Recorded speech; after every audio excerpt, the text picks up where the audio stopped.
Hello and welcome to career plus. So my dear friends, आज की video में हम बहुत ही ज़्यादा इंपॉर्टेंट टॉपिक को डिस्कस करने जा रहे हैं। सो आज की वीडियो में हम डिस्कस करेंगे growth and development of press during national movement, यानी जिस समय इंडिया में 1858 से 1947 तक नेशनल मूवमेंट चल रहा था, तो प्रेस का ग्रोथ एंड डेवलपमेंट कैसे हुआ है, किस तरह से एवोल्यूशन हुआ है, तो इसको आज हम डिस्कस करेंगे। तो देखिए, जिस समय ब्रिटिश रूल का इस्टेब्लिशमेंट हुआ इंडिया में, तो यहाँ पर फ्रीडम ऑफ एक्सप्रेशन के ऊपर रिस्ट्रिक्शन को इम्पोज करना स्टार्ट कर दिया ब्रिटिश गवर्नमेंट ने, ताकि इस कॉलोनियल रूल को यहाँ पर सस्टेन किया जा सके।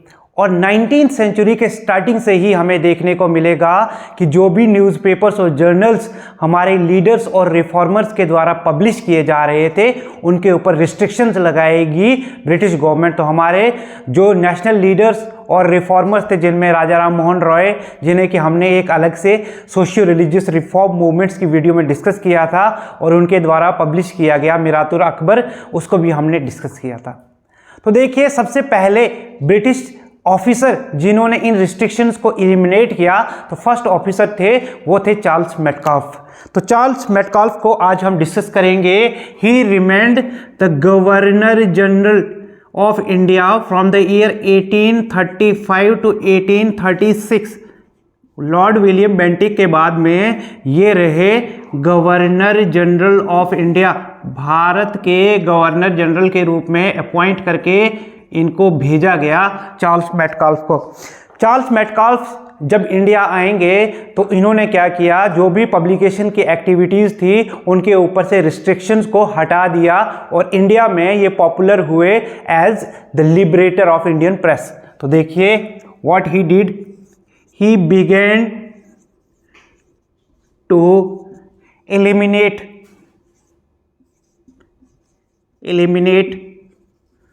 रिस्ट्रिक्शंस। तो जो भी रिस्ट्रिक्शंस थी किसके ऊपर, publication activities, restrictions over publication activities. India में पब्लिकेशन एक्टिविटीज के ऊपर जो भी रिस्ट्रिक्शंस थी, इन्होंने उनको हटा दिया। जो भी ऑफिशियल रिस्ट्रिक्शन, यानी ब्रिटिश गवर्नमेंट के द्वारा जो रिस्ट्रिक्शंस लगाए गए थे, उनको हटा दिया। और चार्ल्स मेटकाल्फ को ही पॉपुलरली इंडिया में कहा जाता है, popularly he is known as liberator of Indian press. Indian press के लिबरेटर के रूप में इनको पॉपुलरली जाना गया है। This he is Charles Metcalfe, who became the governor general of India after Lord William Bentinck. और इसके बाद में लॉर्ड ऑकलैंड आएंगे, देन लॉर्ड एलनब्रो आएंगे, देन लॉर्ड हार्डिंग आएंगे, and after that Lord Dalhousie, और डलहौजी के बाद में लॉर्ड कैनिंग आएंगे। और कैनिंग के टाइम पे ही 1857 का रिवोल्ट भी हुआ था। अब इसके बाद में हमें देखने को मिलेगा कि जो भी हमारे नेशनलिस्ट लीडर्स थे, यानी 19वीं सेंचुरी के सेकंड हाफ के बाद की हम बात करेंगे, सेकंड हाफ ऑनवर्ड्स, यानी 1850 ऑनवर्ड्स, हमें देखने को मिलेगा कि जो भी हमारे नेशनलिस्ट लीडर्स थे, वो क्या कर रहे थे, रीजनल लैंग्वेजेस में बहुत सारे न्यूज़पेपर्स को पब्लिश कर रहे थे, ताकि ज़्यादा से ज़्यादा मासेस को अवेयर किया जा सके, उनके अंदर कॉन्शियसनेस जो है वो फैलाई जा सके। तो we will find that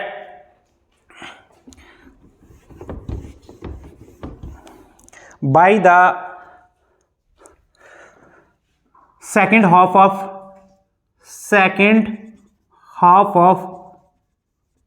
19th century, 19th century के सेकेंड हाफ की अगर हम बात करें, तो जो भी हमारे नेशनल लीडर्स थे, वो क्या करेंगे, 1850 ऑनवर्ड्स हमें देखने को मिलेगा, पर्टिकुलरली आफ्टर द रिवोल्ट हमें देखने को क्या मिलेगा कि जो लीडर्स हैं, they begin to promote awareness and consciousness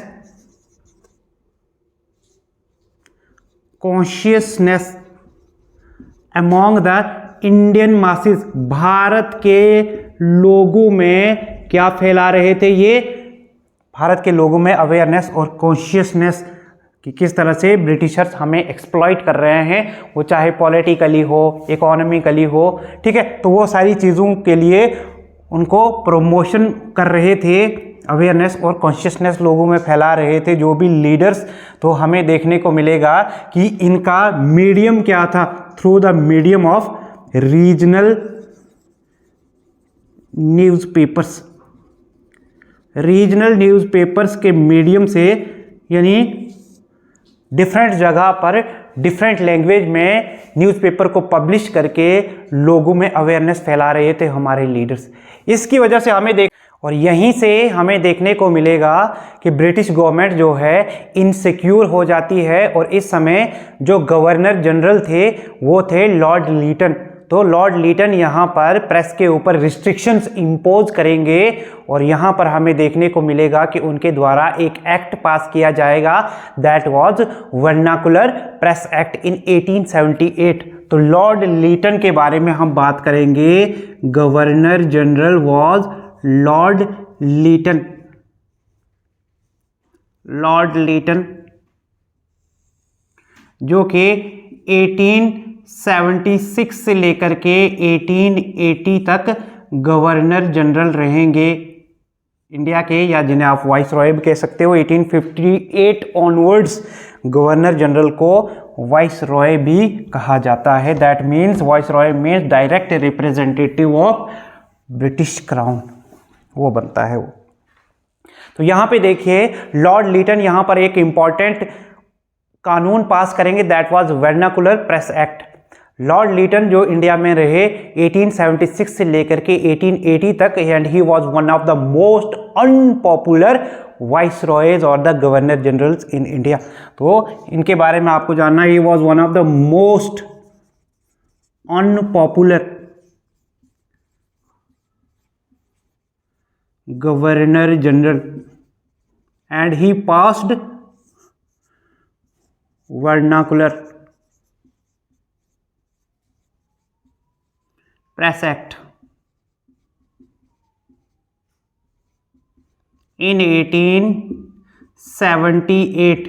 तो 1878 में इन्होंने वर्नाकुलर प्रेस एक्ट जो है वो पास किया।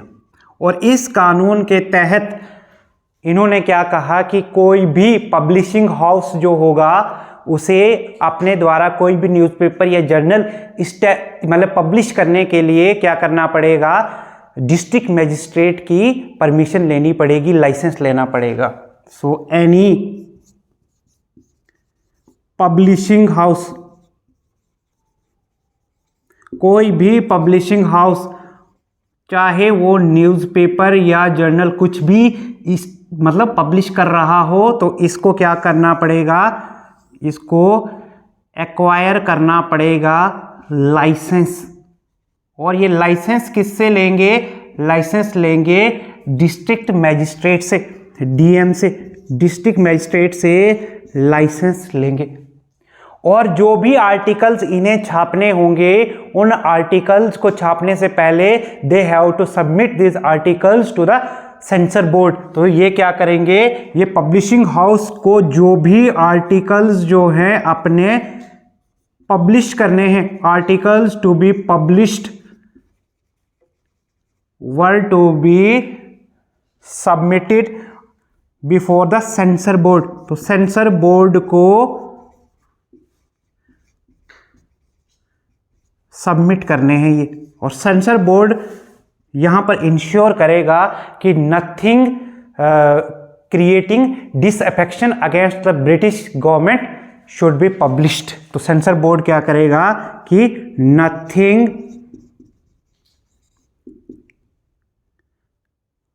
पब्लिश्ड शुड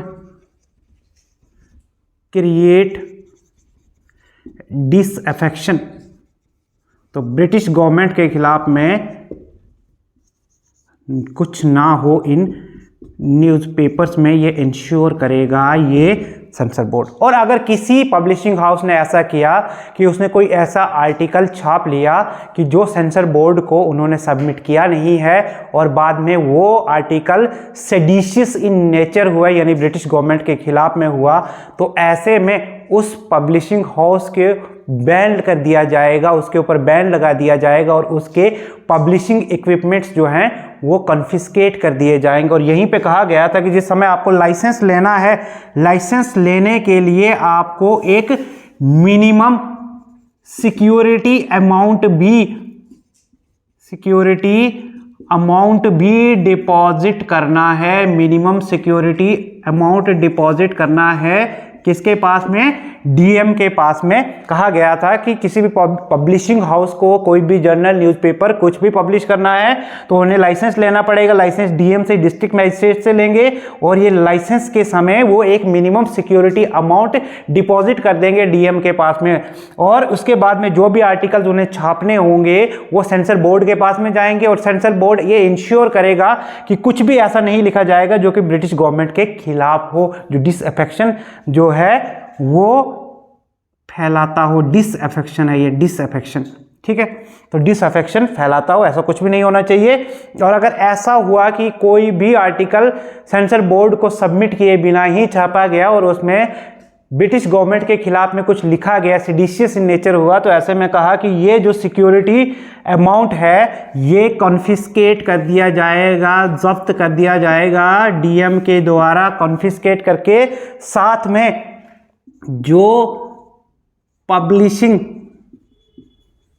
इक्विपमेंट्स होंगे उनको भी कॉन्फिस्केट कर दिया जाएगा। ये कहा गया लॉर्ड लिटन के द्वारा इनेक्ट किए गए वर्नाकुलर प्रेस एक्ट में। और इसको इंडियन लीडर्स जो थे उसको बॉयकॉट करेंगे, इसको अपोज करेंगे और इसे ब्लैक एक्ट कहा जाता है। वर्नाकुलर प्रेस एक्ट को इंडियंस अपोज करते हैं और इसे ब्लैक एक्ट कहते हैं। काला कानून कहा गया इंडियंस के द्वारा। इंडियंस ने इसे अपोज किया, इस कानून को। तो ये चीज आपको याद रखनी है। इसके बाद में लॉर्ड लिटन जो है he was replaced by a very progressive governor general whose name was Lord Ripon.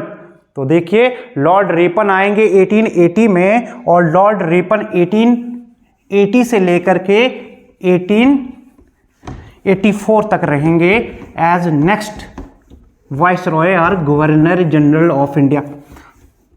So next governor general was Lord Ripon. He was very progressive in nature. Lord Ripon 1880 से लेकर के 1884 तक Lord Ripon रहेंगे governor general of India. Governor general of India के रूप में इनको appoint किया गया and he replaced Lord Lytton. अब जब ये आएंगे तो इन्होंने क्या किया, ये वर्नाकुलर प्रेस एक्ट जो है इसको रिपील कर दिया 1882 में। ही रिपील्ड वर्नाकुलर प्रेस एक्ट। तो ये वर्नाकुलर प्रेस एक्ट जो है इसको रिपील कर दिया इन 1882 1882 में इन्होंने इसको रिपील कर दिया, हटा दिया लॉर्ड रिपन ने। और लॉर्ड रिपन ने इसी साल में एक इम्पॉर्टेंट काम किया, यहाँ पर इन्होंने इस्टेब्लिश किया लोकल सेल्फ गवर्नमेंट को। और जहाँ पर उन्होंने लोकल सेल्फ गवर्नमेंट में म्युनिसिपल कॉरपोरेशंस को ऑटोनॉमी दी कि वो टैक्सेस कलेक्ट कर सकते हैं और बेसिक एमिनिटीज लोगों को दे सकते हैं। What he did in the same year 1882 what he did, he established the system of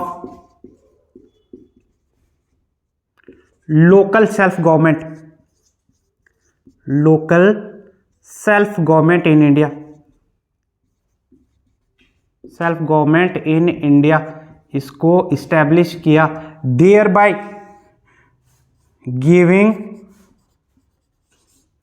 autonomy to municipal corporations को ऑटोनॉमी देंगे लॉर्ड रिपन। किस चीज़ की? कि म्युनिसिपल कॉरपोरेशन जो हैं वो टैक्स को कलेक्ट कर सकते हैं, इसके अलावा कुछ बेसिक एमिनिटीज़ जो हैं वो लोगों को प्रोवाइड करेंगे। बेसिक एमिनिटीज़, बेसिक फैसिलिटीज़ जो हैं वो लोगों को प्रोवाइड करेंगे। कौन? Municipal corporations. इसके साथ ही लॉर्ड रिपन जो है 1883 में क्रिमिनल कन्विक्शन बिल लेकर के आते हैं। तो 1883 में what he did, he presented criminal conviction bill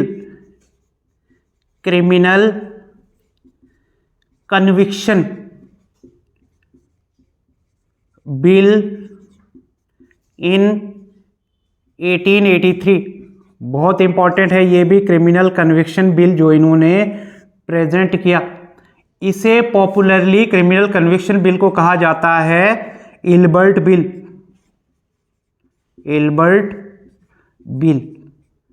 and according to this bill Indian जजेस were facilitated to convict Europeans involved in criminal cases. तो जो यूरोपियंस क्रिमिनल केसेस में इन्वॉल्व थे उनको इंडियन जजेस भी कन्विक्ट कर सकते थे। तो अकॉर्डिंग टू दिस इंडियन जजेस दे वर फैसिलिटेटेड टू कन्विक्ट, ये वर्ड इंपॉर्टेंट है, यूरोपियंस, कन्विक्ट यूरोपियन। इससे पहले इंडियन जजेस जो हैं यूरोपियंस को कन्विक्ट नहीं कर सकते थे, Europeans involved in criminal cases. तो पहली बार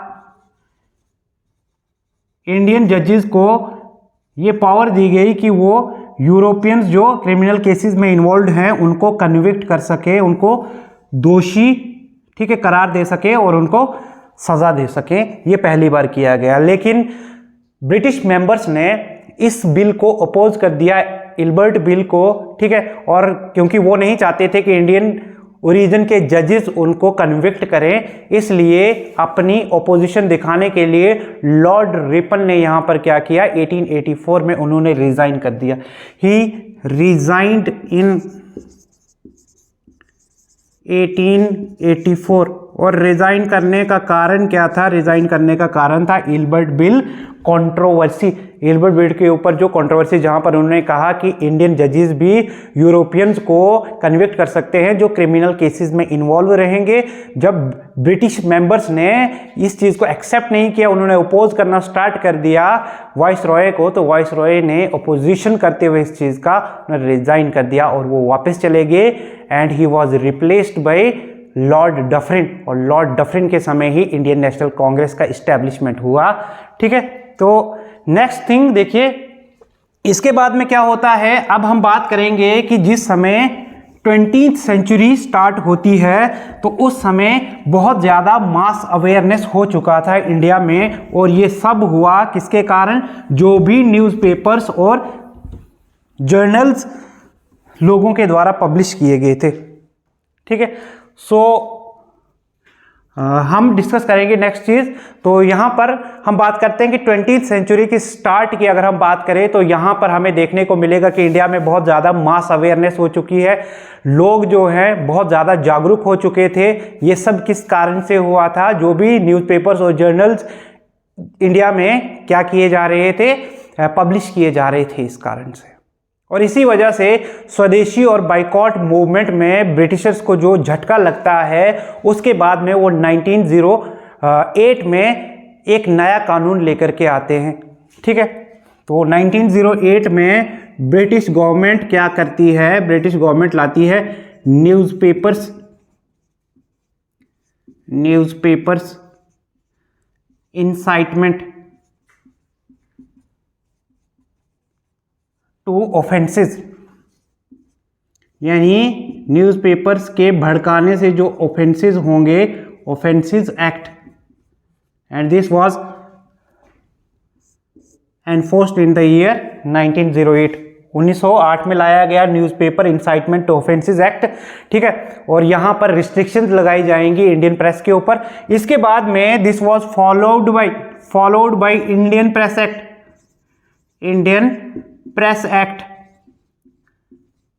इन 1910।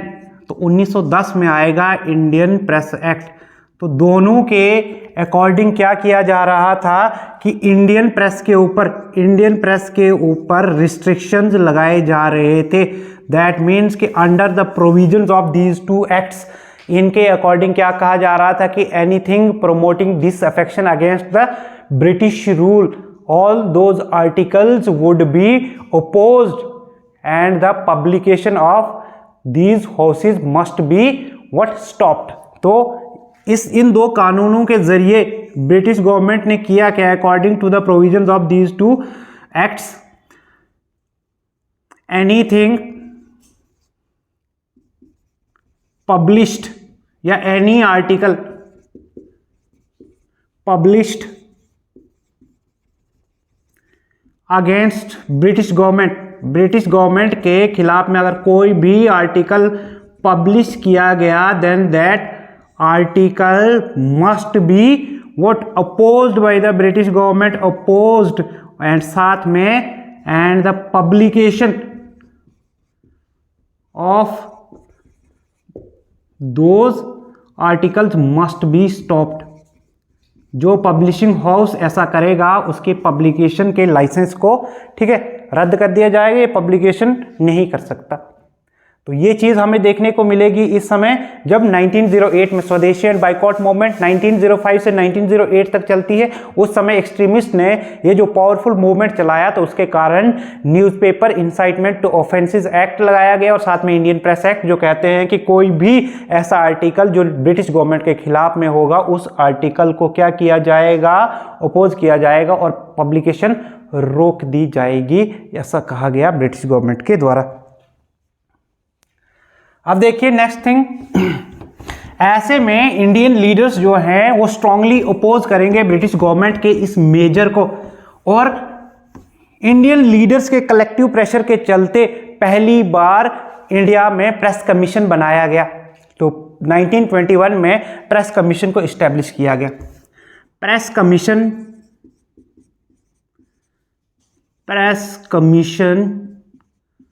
was established in the year 1921। तो ब्रिटिश गवर्नमेंट ने अलाउ किया प्रेस कमीशन को इस्टेब्लिश करने के लिए, ठीक है, under the collective pressure of nationalist leaders. तो प्रेस कमीशन को इस्टेब्लिश किया गया by Congress members. It was established bye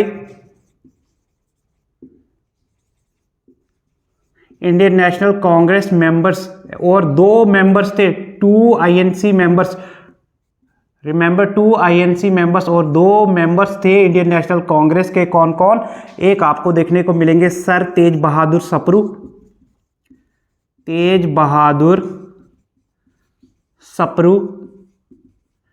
and the second member was GS Rajadhyaksha. These 2 members established press commission. अब ये प्रेस कमीशन जब बनता है तो प्रेस कमीशन क्या करता है, ये रिकमेंडेशन देता है ब्रिटिश गवर्नमेंट को कि आप क्या करेंगे, ये newspaper incitement to offences act और इंडियन प्रेस एक्ट 1910, एक 1908 में एक 1910 में, जो ये दोनों कानून आए थे, इनको अमेंड कर दिया जाए। और इनकी रिकमेंडेशन के कारण ही, प्रेस कमीशन के रिकमेंडेशन के कारण ही हमें देखने को मिलेगा कि newspapers incitement to offences act 1908 and Indian press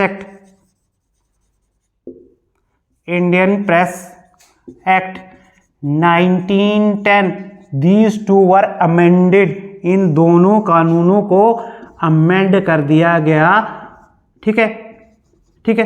तो इन दोनों को अमेंड कर दिया गया और इंश्योर किया गया इंडियंस के लिए कि फ्रीडम ऑफ प्रेस जो है वो यहाँ से आगे ठीक है, इंश्योर रहे, और यही हमें यहाँ से आगे इंडिपेंडेंस तक देखने को मिलेगा। कोई ज़्यादा बहुत बड़ा बदलाव हुआ नहीं है।